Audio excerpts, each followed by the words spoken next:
In the autumn of 1878, a farmer in western Arkansas, while plowing a dry creek bed, struck something hard with his blade's point. He initially assumed it was a root. It turned out to be a rifle, a Sharps carbine, military issue. Its stock had been blackened by fire. Its barrel was warped from heat, and it was wrapped within the decaying remnants of a cotton sack. Along the inner seam of that sack, 11 names were stitched using thread the color of rust. 9 of those names had previously appeared on federal death warrants, filed at the Fort Smith courthouse, just across the state line. The other 2 had disappeared entirely from every census, tax roll, and church ledger in the Indian Territory, as if the earth had simply opened and swallowed them without a trace. The farmer brought both the rifle and the sack into town that afternoon and placed them on the desk of the federal marshal. Within 48 hours, the rifle had vanished. The farmer's written statement had also vanished, and the name stitched at the very bottom of the cotton sack, underlined 3 times in that same rust-colored thread, had vanished along with them. For nearly a century, no serious historian would admit that name belonged to a woman. When the truth finally emerged, buried within the private letters of a court clerk that were unsealed by a descendant in 1962, it carried a detail so disturbing that the Arkansas Historical Society, after 2 closed-door meetings and a formal vote, chose not to publish it. The file remains sealed to this day. Before we proceed with the story of the woman the Choctaw Roads came to call Nenihi, meaning sparrow, the only bounty hunter on the American frontier, whose very name made outlaws bury their weapons in the dirt and flee toward the Mexican border. Please do me a small favor. Subscribe to this channel so you won't miss any of these forgotten stories. And in the comments, tell me what state, country, or city you're listening from right now. I am always amazed by how far these stories travel, and I make it a point to read every single comment, to understand what this woman accomplished, and why the records of her life are so deliberately fragmented. You must first understand the country she operated within. In the years following the Civil War, the land between the Arkansas River and the Red River was not a state. It was not, in any meaningful legal sense, even America. It was the Indian Territory, a vast, unorganized expanse covering what is now the eastern half of Oklahoma, set aside by treaty for the Cherokee, Choctaw, Chickasaw, Creek, and Seminole nations after the forced removals of the 1830s. Because it was not a state, state law did not apply there. And because tribal courts held jurisdiction only over their own citizens, any person who was not a tribal member and not a federal soldier could commit murder in broad daylight on a creek road at noon and walk away untouched by any sheriff.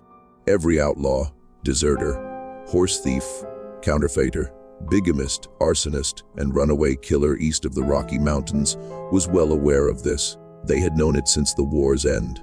By 1870, the territory had become the largest sanctuary for fugitives on the North American continent, roughly 70,000 square miles, with a white criminal population estimated by the Federal Marshal's Office at over 20,000 men.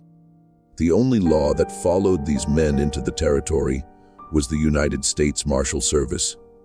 Riding out of the federal court at Fort Smith, Arkansas, under a hanging judge named Isaac Parker, over his 21-year career on the bench, Parker would sign the execution warrants for 79 men and preside over the trials of more than 13,000 cases.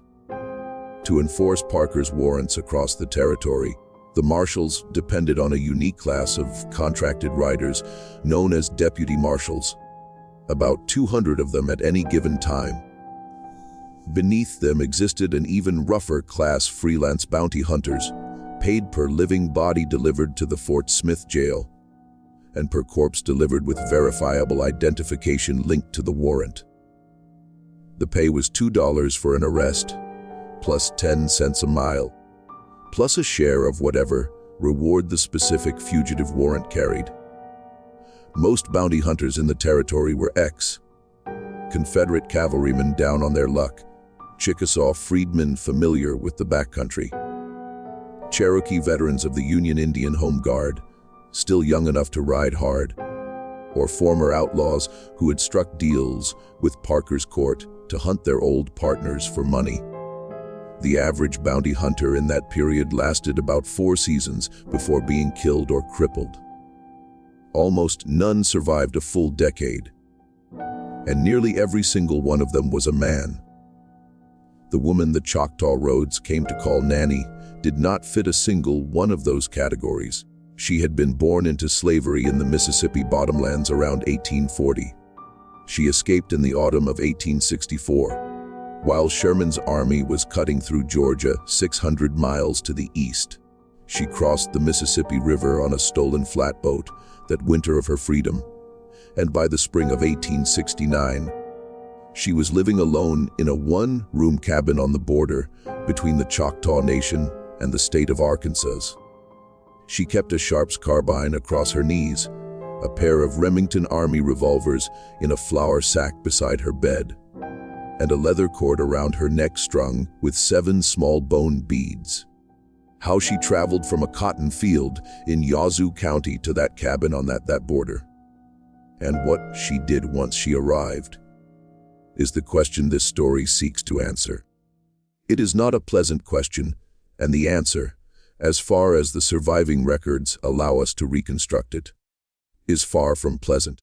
On the Carrick plantation ledger, her name was Hester. No surname was recorded, as none of the Carrick people were given surnames in the plantation books. The plantation was situated along a stretch of Yazoo River bottomland, about a day's ride northwest of Vicksburg, and was owned by a family named Carrick. Its patriarch, Thomas Carrick, had by the 1860 census increased the number of human beings he held in bondage to 163. Hester was 13 years old when she first appeared in the Carrick inventories as a field hand, priced at $400. She was 24 years old when those inventories ceased to be kept in the summer of 1864.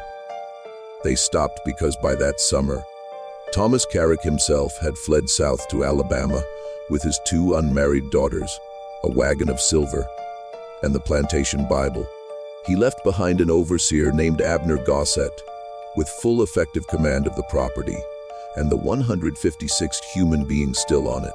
Abner Gossett was the kind of man whose reputation does not survive in the polite histories written by his grandchildren. It does, however, survive vividly and in terrible detail within the Works Progress Administration slave narratives collected by the Federal Writers Project in the 1930s. 3 different former Carrick people, interviewed independently across 3 states over 2 years, described Abner Gossett in nearly identical terms. He was a small man, no more than 5 feet 6 inches tall, with pale red hair thinning on top, pale red eyelashes, and skin that burned easily. He had a habit of smiling, a quiet, almost patient smile.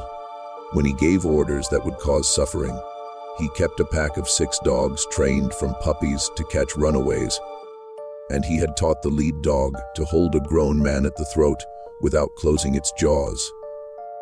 He kept a leather, handled braided whip, which he had named, with no apparent sense of blasphemy, the preacher. He used it with what one interviewed woman called a terrible patient steadiness, as if reading a sermon aloud 1 verse at a time. And he kept his own ledger, separate from the plantation books, in which he recorded the punishments he had administered and the names of those who had been, in his own phrase, corrected. Hester's name appeared in that ledger more than any other. We know this not from the ledger itself, which was burned sometime in 1865, but from the testimony of a woman named Rhoda Green, Hester's half-sister through their shared mother.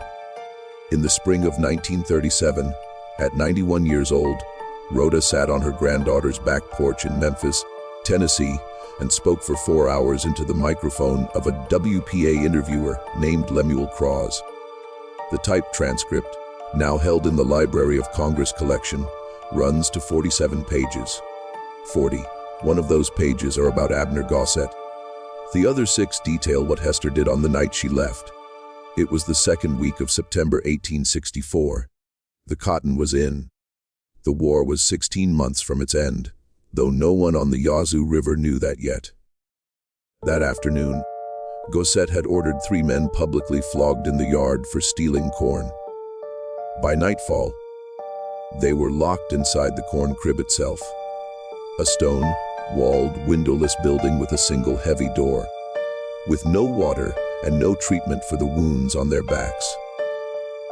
One of the 3 was Hester's younger brother, a young man of about 19, whose given name in the plantation ledger is recorded only as Cass. According to Rhoda Green, the moon that night was near full, but heavy cloud cover was moving in from the southwest. Hester waited in silence, without eating her supper, without lying down on her pallet, until the cloud bank finally crossed the moon's face shortly before 2:00 a.m. Then she stood up. She removed her shoes because they made noise on the boards. Barefoot and carrying nothing in her hands, she walked across the plantation yard, through the kitchen garden, and up to the side door of the main house.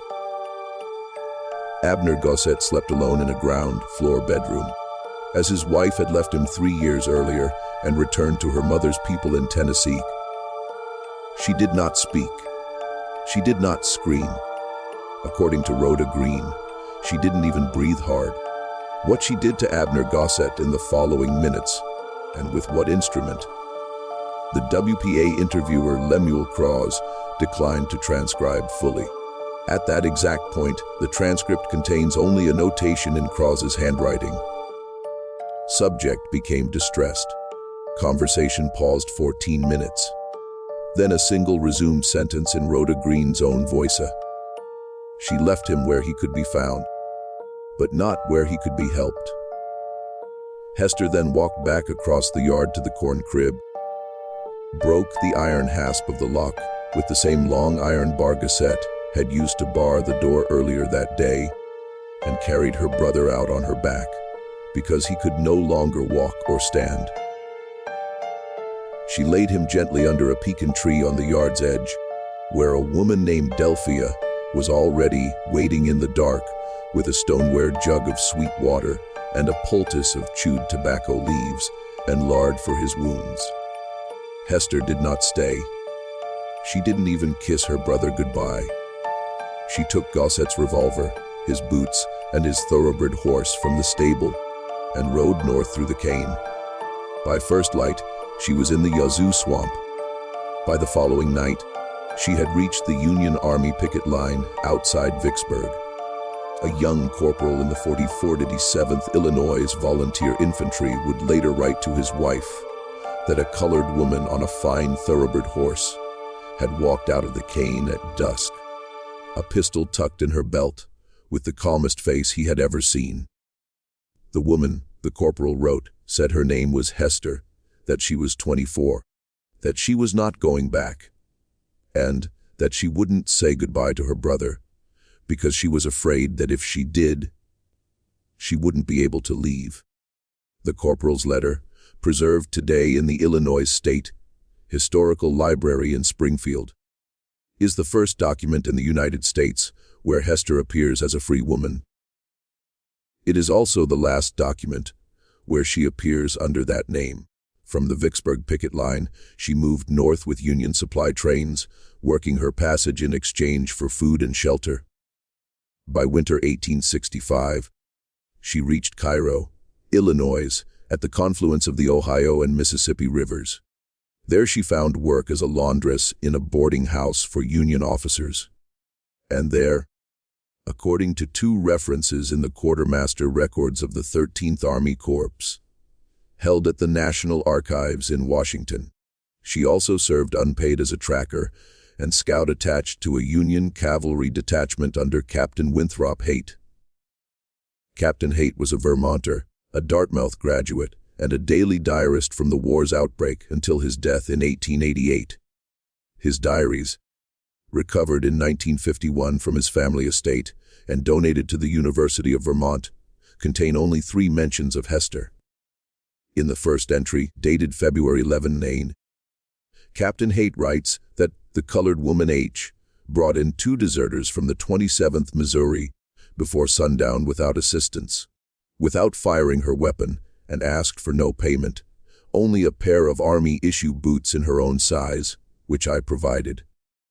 In the second entry, dated March 3, 1865, he writes a single sentence: "She can read sign the way a Methodist reads scripture."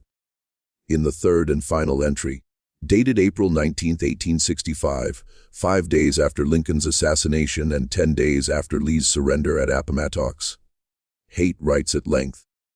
He records that H had come to him at dawn, already dressed for the road, horse saddled, and asked to be formally released from whatever informal service she was still rendering. He asked where she intended to go.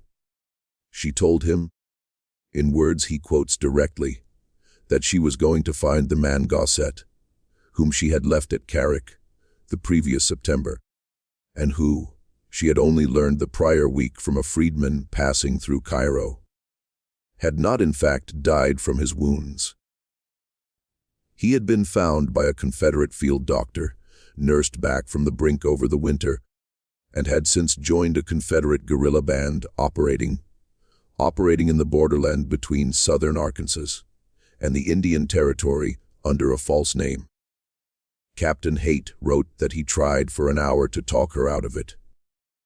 He reminded her that the war was ending, that the country was exhausted, and that a colored woman riding alone into that country would have no law to protect her, no friend to bury her, no witness to speak her name. She didn't argue. She didn't raise her voice. She listened until he finished, thanked him for the boots and the horse, and walked out into the cold gray light. He never saw her again, which brings us, by a long road, to the Indian Territory, and to the 5 years between spring 1869 and autumn 1874, about which we know, all at once, the most and the least, and by a considerable margin, the most disturbing things. Between those dates, a woman matching her description appeared and reappeared in the court records of the federal court at Fort Smith. Always at a distance, never directly. She never testified in open court. She never signed her name to any document. She never accepted payment in person from any federal officer. She collected her bounties entirely through an intermediary, a Choctaw freedman named Isham Folsom, who had fought in the Union Indian Home Guard during the war. By the late 1860s, he had settled on a small farm at Scullyville and earned a quiet supplementary income as her banker and go-between with the marshals. The court clerk's ledgers record that in those 5 years, bounty payments totaling $4,060.11.27 were paid to Isham Folsom on warrants served by, in the clerk's consistent phrasing across more than 30 entries, the colored female tracker known as Nanny. That was an enormous sum for the period. Roughly the lifetime earnings of a skilled tradesman. It represented the capture or killing of at least 31 federal fugitives. She operated alone, without a partner, posse, or backup of any kind. She rode a succession of different horses, never keeping the same animal longer than a season, because she knew a horse was the first thing an outlaw would recognize on a road. She wore, according to 3 surviving eyewitness accounts, a long man's wool coat dyed black with walnut holes to kill the shine, a wide-brimmed black felt hat pulled low, heavy brogan boots, and around her neck, under the coat, a thin leather cord from which hung 7 small notched bone beads. No one ever saw her, in any account we have, without that cord. The whispered rumor among outlaws was that the beads represented the 7 men she was still hunting. She didn't take men she wasn't looking for, and she brought them in alive when she could, more often than the men in her trade. She accepted the lower bounty for a live capture rather than a corpse. But when it came to one of the 7, she did not bring him in alive. She did not bring him in at all. When she found one of the 7, the body was never seen again. The horse would walk into a settlement days later. The cabin would be found undisturbed. The trail would simply stop, and a single-filed bone bead would be left somewhere at the scene, smooth and pale against the dark ground. The first of the 7 to be crossed off her list was a Missouri guerrilla named Jubal Creech, who had ridden with Quantrill's raiders during the war, was present at the Lawrence Massacre of 1863, and afterward joined the same Arkansas Indian Territory brush band as Abner Gossett in summer 1865. Creech was not found, or rather, he was not found.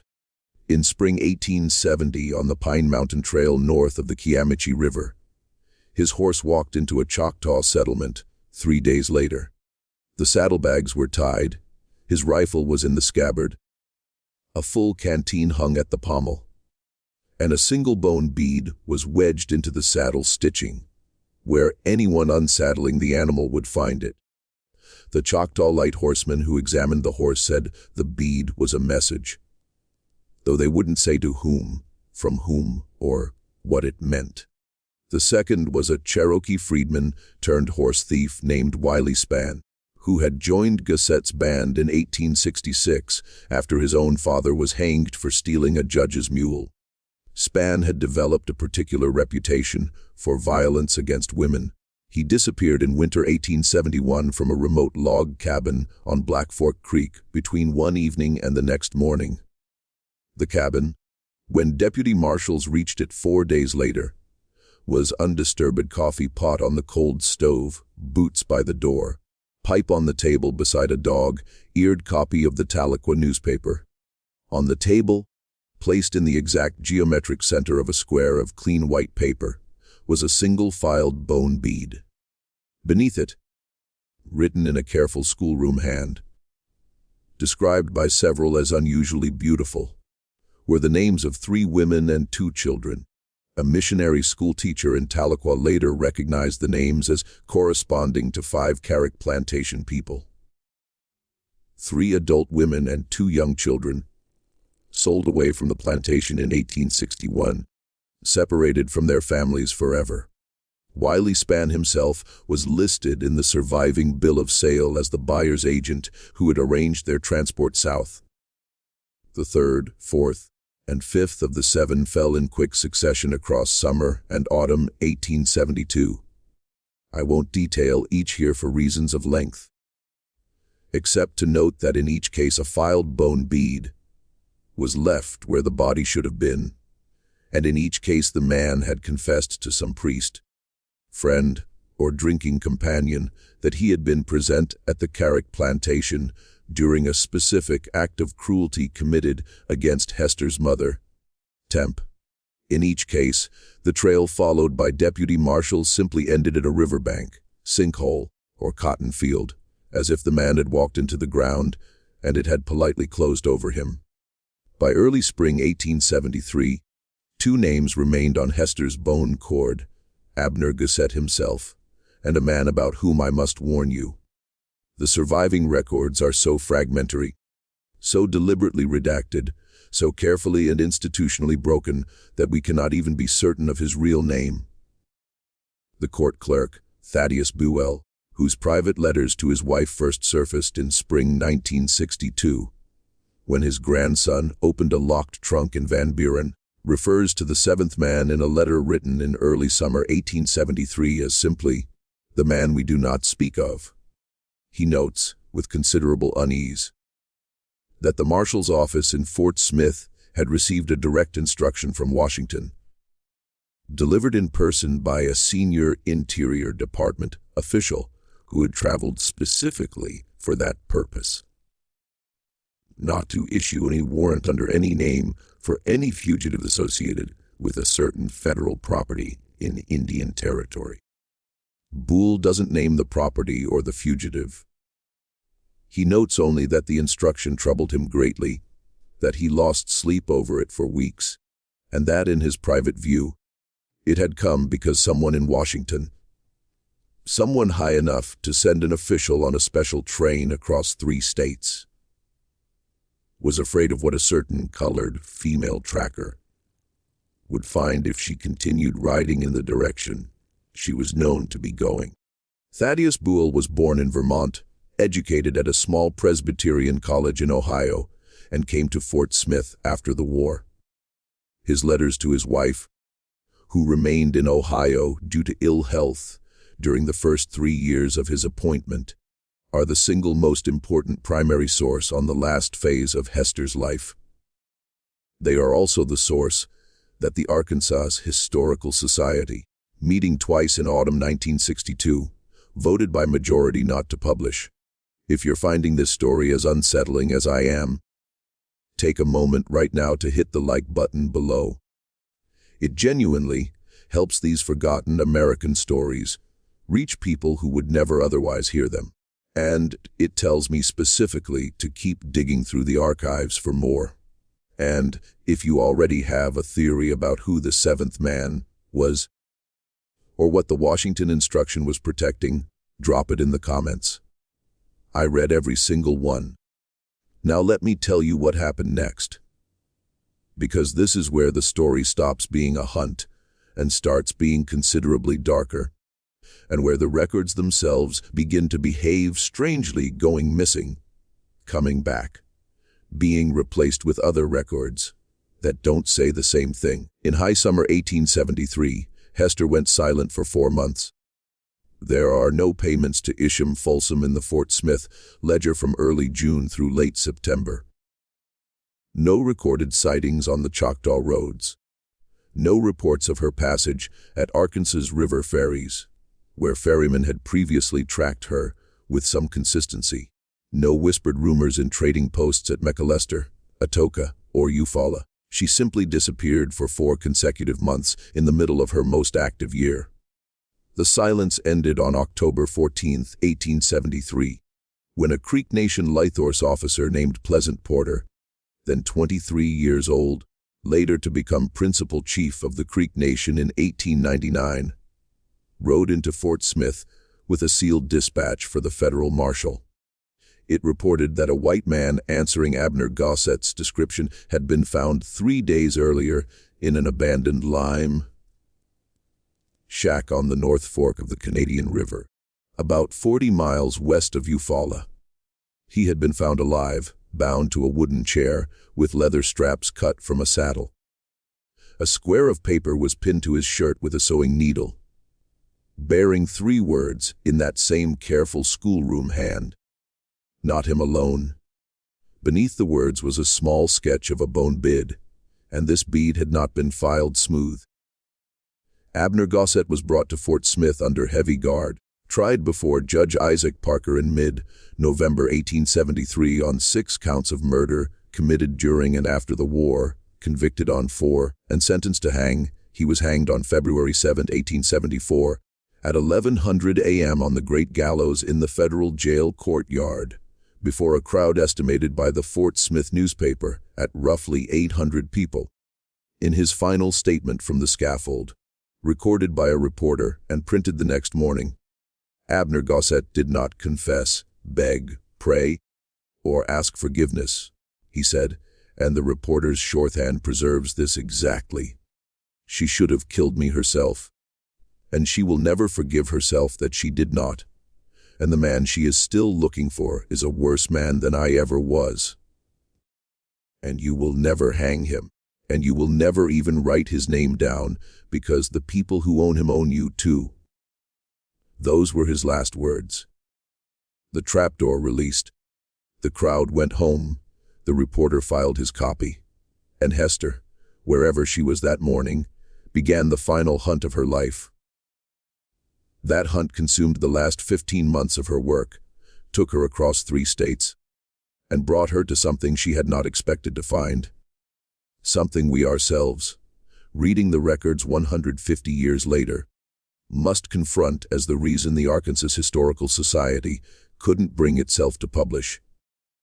The 7th name on Hester's cord, it turns out, was not a name at all, It was a title Indian agent, specifically the federal Indian agent assigned to a particular agency in the Indian Territory between 1855 and 1861. His official duties included distributing annuity payments to one of the 5 tribes, licensing white traders doing business within that tribe's boundaries, and, most importantly, regulating slavery within the agency's jurisdiction. The 5 tribes were, in federal law, sovereign slave-holding nations, and the agent's role included the official return of runaway slaves who crossed into the territory to their legal owners in the states east of the Arkansas River. The agency was a real place with real buildings, real employees, and real account books. It still exists today as an archaeological site on federal land, though only foundations and a single restored outbuilding remain. The agent was also a real man. His name appears in Department of the Interior appointment rolls for 1855 and termination rolls for 1861, when he resigned for reasons described as personal. I have chosen, after consulting with a living descendant of one of the families involved, not to put his full name in this video, because there are still people alive today who bear his name and his blood, and who had no part in the things I am about to describe. What matters for the story is not his name. What matters is what he did. According to a reconstruction assembled in autumn 1962 by Silas Fry, a retired schoolteacher from Fort Smith who spent 3 years cross, referencing Thaddeus Boole's letters against federal records and plantation ledgers. The agent had run a private business alongside his federal position between 1855 and 1861. He used his official powers to identify runaway slaves from southern states who had reached the Indian Territory. He captured these runaways with a small group of hired men within the agency's boundaries, then sold them, not back to their original owners, which would have required paperwork, but to entirely new slaveholders in Texas and Arkansas, pocketing a substantial personal profit that never appeared in any ledger. This business was illegal under both federal and tribal law, but due to the territory's geography and the near-total absence of federal oversight, it was effectively invisible to anyone outside the 4 or 5 men involved.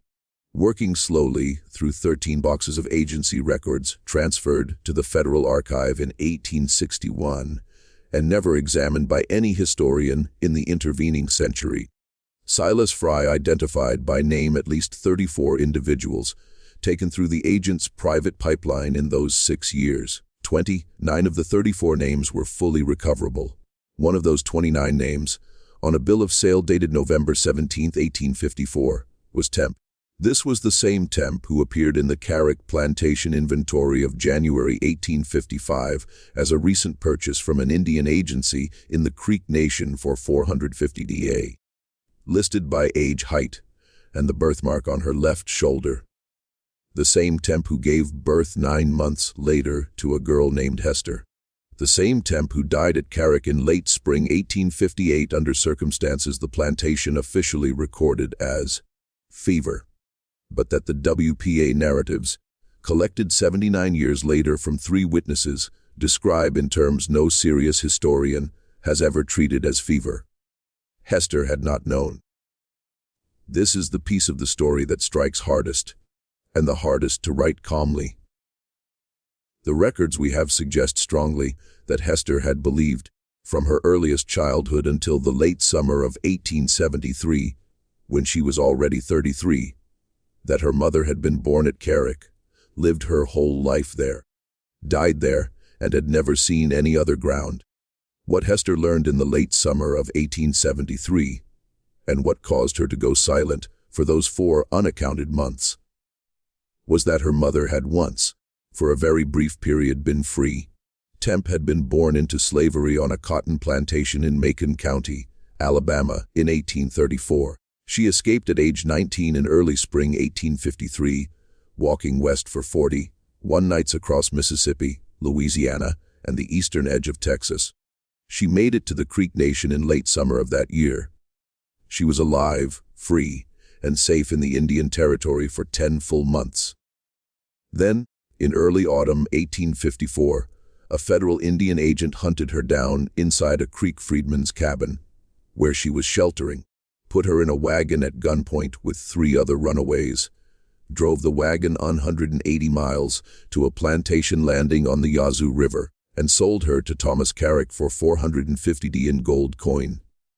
9 months later, she gave birth at Carrick to a daughter she named Hester, a name that, in some old traditions, is given to children who are hoped for, waited for, and carried a long way before they arrive. 4 years after that, in spring 1858, she was dead. The man who had sold her was, in the late summer of 1873, still alive. He was living comfortably on a federal pension, under his own name, in a small town in eastern Arkansas, under the explicit protection of the instruction from Washington that Thaddeus Buell had noted with such unease. And Hester, having at last learned his name from sources the records do not preserve, rode east out of the Indian Territory toward that small town to find him. She found him in December. We know this because Dr. Josiah Alden, a physician in Fort Smith, whose professional casebook survives in the University of Arkansas Library's special collections, recorded on December 17, 1874, that he had been summoned at 2:00 p.m. to a boarding house on the Van Buren Road, about 6 miles from town, to attend a white man suffering from a gunshot wound of the lower abdomen, inflicted at close range with a large caliber weapon. Consistent, in the doctor's opinion, with a Remington Army revolver fired from less than 6 feet.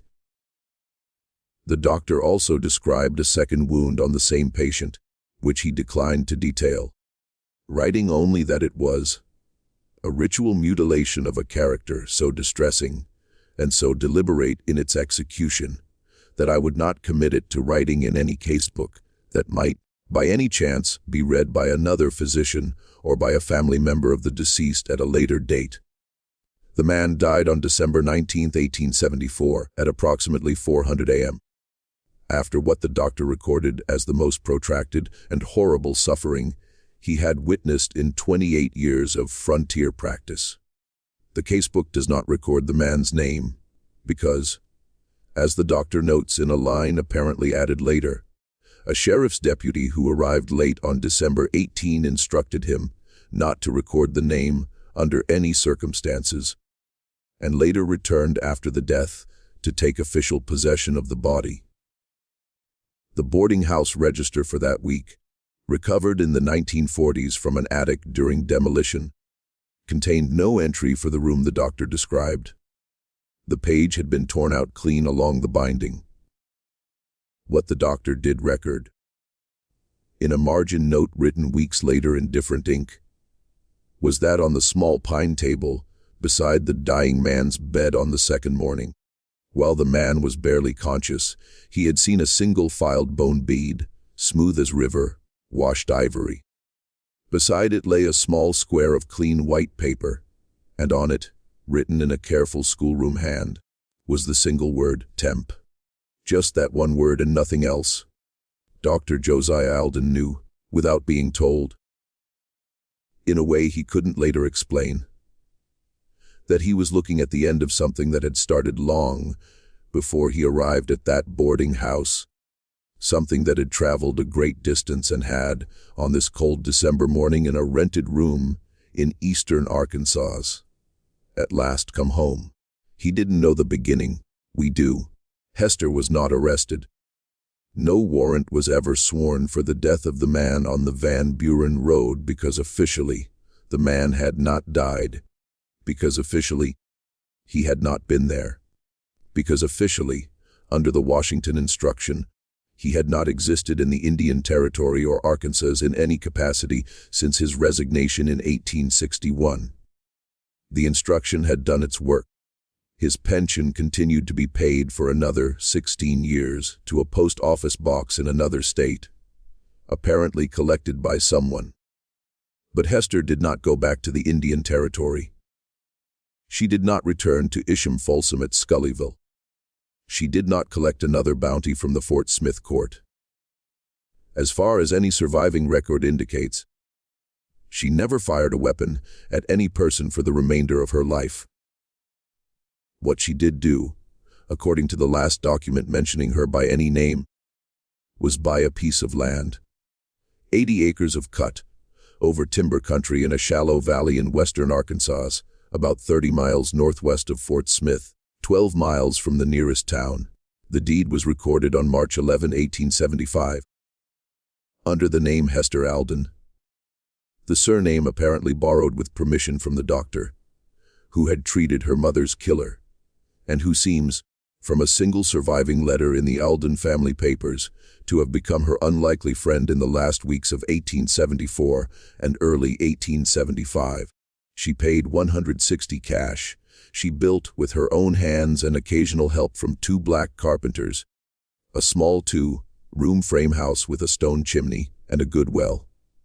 She planted an orchard of Arkansas's black apple trees. She kept bees, 9 hives by 1878, and sold honey in jars at the Saturday market in the nearest town.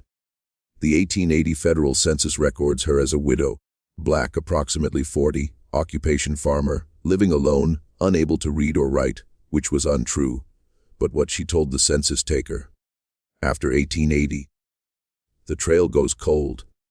There is no death record in the county register, no grave marker bearing that name in any cemetery, no will on file at the courthouse.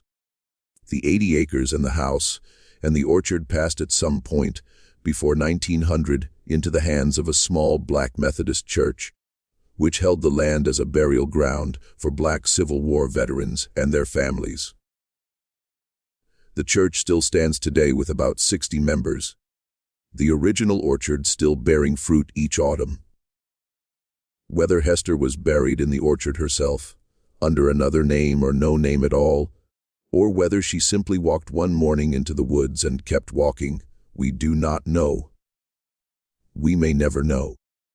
The cotton sack and rifle, the Sharp's carbine plowed up in the Dry Creek bed in fall 1878, has been conclusively identified by 3 independent firearms historians over 4 decades as the specific weapon issued from the Union Cavalry, quartermaster's stock at Cairo, Illinois, in winter 1865 to a scout attached to Captain Winthrop Haight's detachment. The serial number matches the quartermaster's ledger. The 11 names stitched into the inner seam of the cotton sack have been matched by painstaking archival comparison to known fugitives of the Indian Territory between 1869 and 1874. In 9 cases, the name corresponds exactly to a man known to have been killed or captured by the tracker Nanny. In the 10th case, it corresponds to the man on the Van Buren Road in December 1874. In the 11th case, it corresponds to no fugitive, soldier, agent, or person of any description who has ever been successfully identified in the 148 years since the rifle was plowed up. The stitching around the 11th name is noticeably different from the other 10, tighter, more recent, done in a slightly different shade of thread. Some researchers argue it was added after March 1875, perhaps years later, and represents someone Hester was still seeking at the end of her life. Someone she never found, whose identity died with her in the hill country of western Arkansas. Others argue something else entirely, that the 11th name is a name Hester gave herself, that it is the name of the woman she had become by the end. The woman she had been forced to become, to do what the law and government had refused to do. On this reading, Hester added her own name last. Not because she intended to kill herself, but because she understood, at some level she could not speak aloud, that she had been hunting one more person the entire time, and that person was herself. Which reading is correct? We do not know. We will never know. The rifle itself, after being taken from the farmer in 1878, passed through a succession of federal offices over 13 years, was cataloged at the National Archives in Washington in summer 1891, stored in a locked evidence room, and marked for official disposal in spring 1924. What happened to it after that? No one can say. It does not appear in any subsequent federal inventory, public or private. Just when we thought we had reached the end of this, the horror deepens in one final, unexpected direction, and it is not the direction you are expecting. If this story has stayed with you, take a moment to share it with a friend who loves forgotten American history. Hit the like button to help the algorithm find others who need to hear it, and subscribe so you don't miss the next story. Then let's look together at the one final detail, the single small detail that made the Arkansas Historical Society close the file in 1962 and leave it closed for the last 64 years. The detail they could not publish was not about Hester. It was about the agent, Silas Fry, the amateur historian who assembled the dossier in autumn 1962 from Buell's letters, agency records, and scattered testimony, had tracked down a living descendant of the agent's family. A woman in her late 60s, the agent's great-granddaughter, a retired schoolteacher like himself, living alone in a small white house in southern Arkansas. Fry wrote to her, explained his research in general terms, without revealing the worst, and asked if any family papers survived from her great-grandfather's federal service.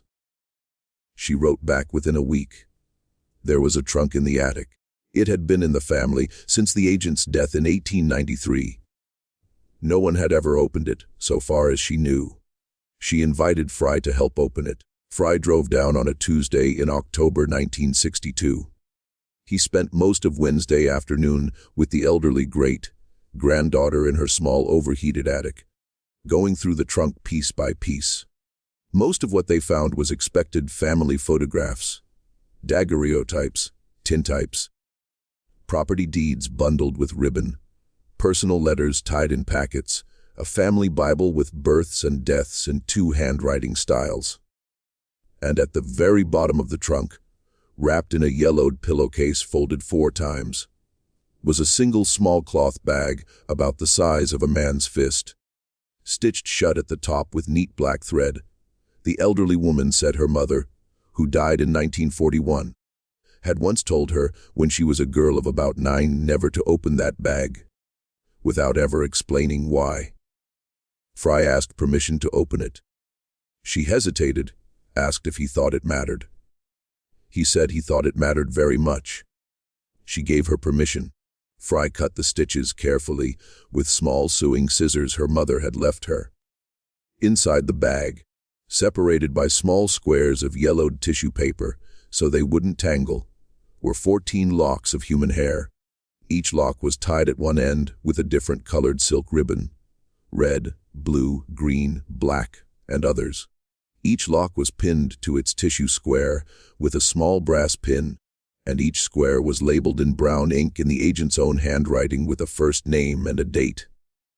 The earliest was April 9, 1855. The latest was August 22, 1861. 14 names, 14 dates, 14 locks of hair. He had kept them for 32 years, from the end of his federal service until his death in 1893.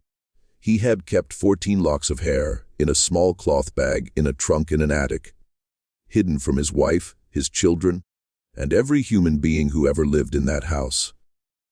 The 13th name on the list, tied with a black ribbon, written on tissue paper dated November 17, 1854, 2 months before her sale to Thomas Carrick, was Temp. The elderly great-granddaughter had not known. She had not known any of it. She had not known that her great-grandfather had trafficked in human beings. She had not known what the small cloth bag contained. She had not known the names or the dates. She had not known that the same federal pension she had grown up hearing mentioned with pride at Sunday dinners had been the pension of a man who sold children for gold. She sat speechless. Then she asked Silas Fry if she could be alone for a few hours. He went downstairs and sat on her front porch in the October sun. When he came back up 3 hours later, the small cloth bag was empty. The 14 locks of hair were gone. The tissue paper was gone. The ribbons were gone. She had, she said, given them back. She had taken them in a clean cotton handkerchief, folded 4 times, to a cemetery she happened to know about. A small black Methodist cemetery in a shallow valley in western Arkansas, with old apple trees growing along its eastern edge, which she had read about in a county history pamphlet some years earlier. She had gone alone late in the morning, with a garden trowel in her purse. She had asked the groundskeeper for permission to bury something small, and she hadn't told him what it was. In the corner of the cemetery nearest the apple trees, she had buried the 14 locks of hair under 14 small, flat stones she had gathered from the creek bed on her way in. She had asked to be forgiven, she said, in the name of a great-grandfather she had never met, and a woman whose name she had only learned that same afternoon. Silas Fry wrote it all down that night in his small hotel room, in the longhand he used for his research notes. It is in the papers he left behind when he died in 1978, the papers the Arkansas Historical Society voted twice not to publish. It is the reason they voted not to publish the minutes of the second meeting record, that they did not feel it was their place to decide whether Hester had forgiven the agent or not. They did not feel they had the moral authority as an institution to assert that the matter was closed or open, or that it had any conclusion beyond the one a private woman had attempted to grant on behalf of another woman she had never met. And so they closed the file. And the file remains closed. That is where the story sits today, in a locked cabinet in Little Rock, in the sealed dossier of an amateur historian who died in 1978. In the margin notes of a federal court clerk who wrote to his wife about a woman he never met, but whose passage through his ledgers had changed his moral universe. The records do not tell us, and probably never will, whether Hester herself ever knew about the locks of hair. They do not tell us whether she knew at the end of her life, in the frame house in the Valley of Apple Trees, that her mother had been kept by her killer in the form of a ribboned relic for 20 years after her death. They do not tell us whether on some cold night in winter 1890 or 1891 or 1892, Hester sat on the porch of that small frame house, that the thing she had been hunting for 25 years had not in fact been men, had not been a list of names stitched in rust-colored thread on the inner seam of a cotton sack, but had been a single unbabbled fact about the century she was born into, and the century she was made to live through, lee through. Her hunt ended not because the names were all crossed off, but because the hunter had finally understood what she had been hunting. We do not know. We cannot know. We can only guess, and the guess, when we allow ourselves to make it, carries the weight of every person whose name never made it into a ledger, whose hair was never kept, whose child never learned that her mother had once, for 10 short months in a Creek freedman's cabin in autumn 1853, been free. This story shows us something about the country we live in that our official histories do not like to tell us plainly.